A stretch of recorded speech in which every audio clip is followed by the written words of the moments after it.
दोस्तों, क्या आपको पता है कि अगर आप ₹100 डेली बचाएँ और उसे एसआईपी में इन्वेस्ट कर दें, जहाँ पे आपका कंपाउंडेड एनुअल ग्रोथ रेट 12 से 15% का रहा है ऑन एन एवरेज, तो 30 सालों में आपके पास 1 करोड़ से ज़्यादा पैसा तैयार हो सकता है। दोस्तों, मिडिल क्लास फैमिली के लिए ये एक लॉटरी जैसा लगता है, लेकिन ये कोई मैजिक नहीं है दोस्तों, बल्कि ये कंपाउंडिंग का पावर है। दोस्तों, इसलिए आज हम बात करेंगे why SIP is the best habit for the middle class Indian. दोस्तों, मैं जानता हूँ कि मिडिल क्लास फैमिलीज के लिए सेविंग्स इजी नहीं होते हैं। ईएमआई, स्कूल का फी, घर के खर्चे सब मिलाकर सैलरी का बहुत बड़ा हिस्सा लेकर चला जाता है। लेकिन सच ये है कि अगर फ्यूचर सिक्योर करने की छोटी छोटी बचत को एक स्ट्रॉन्ग हैबिट बनाना बहुत जरूरी है, और एसआईपी यानी कि सिस्टमेटिक इन्वेस्टमेंट प्लान आपको ये आदत डेवलप करने में हेल्प करता है। तो चलिए शुरू करते हैं। दोस्तों, ये मेरी ब्रीफ जर्नी है। अगर आप इस चैनल पे नए हैं और मेरे बारे में जानना चाहते हैं, वीडियो को पॉज करके मेरे बारे में जान सकते हैं। तो चलिए आगे बढ़ते हैं वीडियो में। दोस्तों, सबसे पहले समझते हैं कि एसआईपी क्या होता है।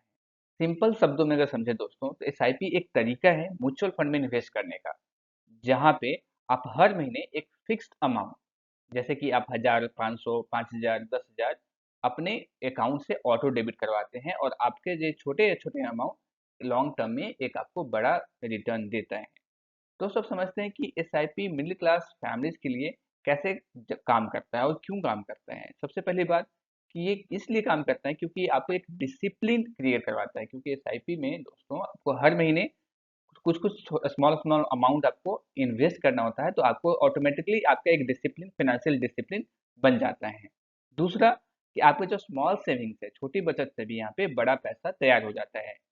तीसरा क्या होता है दोस्तों कि मार्केट के ऊपर नीचे जाने का रिस्क कम हो जाता है, क्योंकि आपका यहाँ पे जो कॉस्ट है, रूपी कॉस्ट जो होता है, एवरेजिंग हो जाता है। मतलब अब होता क्या है कि आप हर महीने इन्वेस्ट कर रहे हैं, तो कभी हो सकता है कि मार्केट अप गया, उस समय उस मंथ में आपका पैसा इन्वेस्ट हुआ, किसी मंथ में नीचे चला गया, उस मंथ में इन्वेस्ट हुआ, किसी 2 महीने में ऊपर चला गया, तो एवरेज आप देखेंगे तो कहीं ना कहीं वो आपका रिस्क है, एवरेज आउट हो जाता है। एकदम से किसी महीने मान के चलिए नीचे चला गया, उस समय भी थोड़ा पैसा इन्वेस्ट हुआ, लेकिन जब ग्रो किया मार्केट, जब ग्रोथ था मार्केट में, उस समय भी हमारा पैसा उसमें इन्वेस्ट हुआ, तो उसमें आपका क्या होता है, रूपी एवरेज आउट हो जाता है।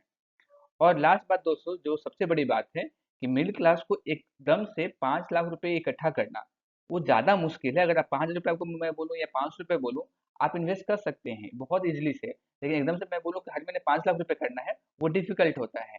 तो कहीं ना कहीं आप छोटे छोटे अमाउंट से 5,000, 1,000, 500 से आप इन्वेस्ट करके एक बड़ा कैपिटल जनरेट करते हैं, कंपाउंडिंग की मदद मदद से, वो भी लॉन्ग टर्म में। दोस्तों, ये अब एक कैलकुलेशन देखते हैं कि एसआईपी कैसे काम करता है। मान के चलिए अगर आप 10,000 रुपये का मंथली एसआईपी करते हैं 25 सालों के लिए, जहाँ पे कंपाउंडेड एनुअल ग्रोथ रेट मैं बोल रहा हूँ 12% से 15% रहता है, इस कैलकुलेशन के लिए हम 12% लेकर चलते हैं, तो आपका आपने टोटल इन्वेस्टमेंट कितना किया दोस्तों, 30 लाख रुपए। लेकिन मेच्योरिटी पे आपको मिल रहा है दोस्तों अराउंड 1.6 करोड़ रुपीज। यही है एसआईपी का मैजिक, यानी कंपाउंडिंग का मैजिक।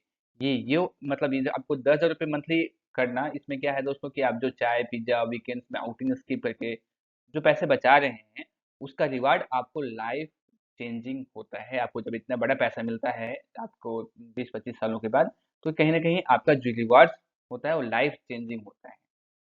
दोस्तों, अब कंपेयर करते हैं एफडी और एसआईपी को। एफडी में आप देखेंगे दोस्तों कि हमें 6 से 7% का रिटर्न मिलता है, उस पर टैक्स भी लगता है, क्यों इनकम टैक्स के अंदर आप देखेंगे जो आपको इंटरेस्ट मिलता है उसमें टैक्सेबल होता है। मतलब आप देखेंगे दोस्तों कि एक तो टैक्स लग रहा है, दूसरा इन्फ्लेशन भी उसमें, क्योंकि महंगाई का अभी देखते हैं इंडिया में जो रेट है ऑलमोस्ट 6% के आसपास है। तो रियल रिटर्न आपको कितना मिल रहा है दोस्तों, 0 से 1% या फिर नेगेटिव भी आपको यहाँ पे रिटर्न मिल रहा है। तो फिक्स डिपॉजिट सेफ है दोस्तों, लेकिन यहाँ पे ग्रोथ लिमिटेड या ना के बराबर है। वहीं पे आप एसआईपी म्यूचुअल फंड में देखेंगे तो मैं ऑन एन एवरेज बोल रहा हूँ कि 10 से 12%, मैं बहुत ही कंजर्वेटिव वे में लेकर चल रहा हूँ कि लॉन्ग टर्म में आपको 10-12% भी मिल रहा है। जबकि आप देखें कि कुछ कुछ म्यूचुअल फंड्स तो मोर देन 15% भी रिटर्न दे रहे हैं, 15% से भी ज़्यादा रिटर्न दे रहे हैं। लेकिन मैं मान के चलता हूँ कि गिरा से गिरा अगर 10 से 12% भी देता है, तो आपको रियल रिटर्न इन्फ्लेशन के एडजस्ट करने के बाद 4 से 6% तो रिटर्न मिल ही रहा है। तो यहाँ पे आपका वेल्थ क्रिएट होता है लॉन्ग रन में, क्योंकि महंगाई को भी बीट करता है ये। तो एक लॉन्ग रन में आपका वेल्थ क्रिएशन का एक टूल अच्छा खासा होता है। दोस्तों, बात करते हैं कुछ कॉमन मिस्टेक्स का जो एसआईपी से रिलेटेड लोग किया करते हैं, उसको आपको अवॉइड करना है। पहला कि जब आपका क्या करते हैं दोस्तों कि जब मार्केट हमारा डाउन टर्न होता है, जब मार्केट फॉल करते हैं, उस समय अपने एसआईपी को ब्रेक कर देते हैं या रोक देते हैं। अक्सर लोग ऐसा गलती किया करते हैं कि जब मार्केट गिरता है तो वो अपना एसआईपी को ब्रेक कर देते हैं, ये सबसे बड़ी गलती है। एसआईपी का असली पावर अगर आपको देखना है, रियल पावर देखना है, तो एटलीस्ट आपको 10 से 15 साल तक कंसिस्टेंटली इन्वेस्ट करते रहना पड़ेगा। दूसरी बड़ी बात दोस्तों की दूसरी एक और मिस्टेक करते हैं कि एसआईपी को शॉर्ट टर्म गोल्स को मीट करने के लिए यूज करते हैं। दोस्तों एसआईपी जो है वो लॉन्ग टर्म वेल्थ क्रिएशन करने का एक टूल है। अगर आप क्विकली रिजल्ट चाहते हैं 2 साल 4 सालों में, तो आपको एसआईपी में इन्वेस्ट नहीं करना चाहिए। आपको कोई और इंस्ट्रूमेंट में यूज करना चाहिए, लेकिन अगर लॉन्ग टर्म में वेल्थ क्रिएशन आपका गोल है, तभी आप एसआईपी में इन्वेस्ट करें, ताकि आप लंबे समय तक डिसिप्लिन वे में कंसिस्टेंटली इन्वेस्ट कर पाएं और एक अच्छा खासा अमाउंट आपके लिए कॉर्पस तैयार हो पाए। तो दोस्तों अगर आप मिडिल क्लास से हैं और अपने फ्यूचर को सिक्योर करना चाहते हैं, तो आप अपना पहला एसआईपी आज ही स्टार्ट कीजिए, चाहे वो कितनी भी छोटे अमाउंट से क्यों ना हो। लेकिन आपके अपनी एसआईपी की जर्नी आज और अभी से स्टार्ट करना चाहिए दोस्तों। दोस्तों मेरा पर्सनल रिकमेंडेशन ये होगा कि अपने सैलरी का 10% आपको एसआईपी के थ्रू इन्वेस्ट करना चाहिए। दोस्तों अगर ये वीडियो आपको हेल्पफुल लगा हो, इसको लाइक करें, शेयर करें और इस चैनल को सब्सक्राइब करना ना भूलें। थैंक यू सो मच दोस्तों।